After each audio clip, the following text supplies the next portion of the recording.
സംബന്ധിച്ച് ഈ ബഡ്ജറ്റിൽ അതുകൊണ്ട് തന്നെ നേരത്തെ നമ്മൾ നിരന്തരമായി ആവശ്യപ്പെടുന്ന കാര്യങ്ങൾ അംഗീകരിക്കുവാൻ, അവരുടെ പൊതുനയത്തിന്റെ ഭാഗമായി അംഗീകരിക്കുവാൻ സമീപനം സ്വീകരിക്കുമെന്നാണ് പ്രതീക്ഷിക്കുന്നത്. കേരളത്തിന് കഴിഞ്ഞ വർഷങ്ങളിലായി വല്ലാതെ വെട്ടിക്കുറച്ച തുകയുടെ ഒരു ഭാഗമെങ്കിലും നമുക്കൊരു സ്പെഷ്യൽ പാക്കേജായി തരണമെന്നുള്ളതാണ്. കണക്കുകളെല്ലാം വിശദമായി കൊടുത്തിട്ടുണ്ട്. 24,000 കോടിയുടെ പാക്കേജാണ് നമ്മൾ ചോദിച്ചിട്ടുള്ളത്. ബീഹാറും ആന്ധ്രയും ഇത്തരം ഒരു പാക്കേജ് ചോദിച്ചിട്ടുണ്ട്. മറ്റു ചില സംസ്ഥാനങ്ങൾ ചോദിച്ചിട്ടുണ്ട്. വിഴിഞ്ഞം പദ്ധതി പോലെയുള്ള വലിയ പദ്ധതികൾ നടപ്പിലാക്കാൻ നമുക്കിപ്പോൾ കഴിഞ്ഞു, നടപ്പിലാക്കിക്കൊണ്ടിരിക്കുകയാണ്. വിഴിഞ്ഞം പദ്ധതിക്ക് വേണ്ടിയിട്ട് 5,000 കോടിയുടെ പ്രത്യേക പാക്കേജ്. കേരള പദ്ധതി എന്ന നിലയിൽ മാത്രമല്ല, ഇന്ത്യയുടെ ഏറ്റവും പ്രധാനപ്പെട്ട ഒരു പോർട്ടായിട്ടാണ് വിഴിഞ്ഞം വരുന്നത്. നമ്മുടെ നാഷണൽ ഹൈവേ വികസിപ്പിക്കാൻ വേണ്ടി എല്ലായിടത്തും സ്ഥലം ഏറ്റെടുത്ത് പണി നടന്നുകൊണ്ടിരിക്കുകയാണ്.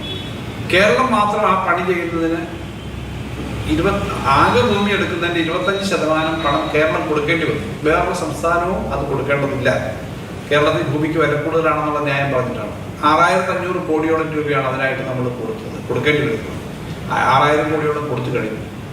ആ പണം നമുക്ക് ഒരു അധിക ബോറോയിങ്ങിനായിട്ടുള്ള അവകാശം തരണമെന്ന് നമ്മൾ ആവശ്യപ്പെട്ടിട്ടുണ്ട്. റെയിൽവേ സൗകര്യങ്ങൾ വർദ്ധിപ്പിക്കാൻ വേണ്ടി 3ാം റെയിൽവേ ലൈൻ ഉൾപ്പെടെയുള്ള കാര്യങ്ങൾ നടപ്പിലാക്കാൻ തുടങ്ങിയ കുറേയേറെ കാര്യങ്ങൾ നമ്മൾ പറഞ്ഞിട്ടുണ്ട്. ആ കാര്യങ്ങളിലൊക്കെ കാര്യമായ ഒരു ശ്രദ്ധയുണ്ടാവും.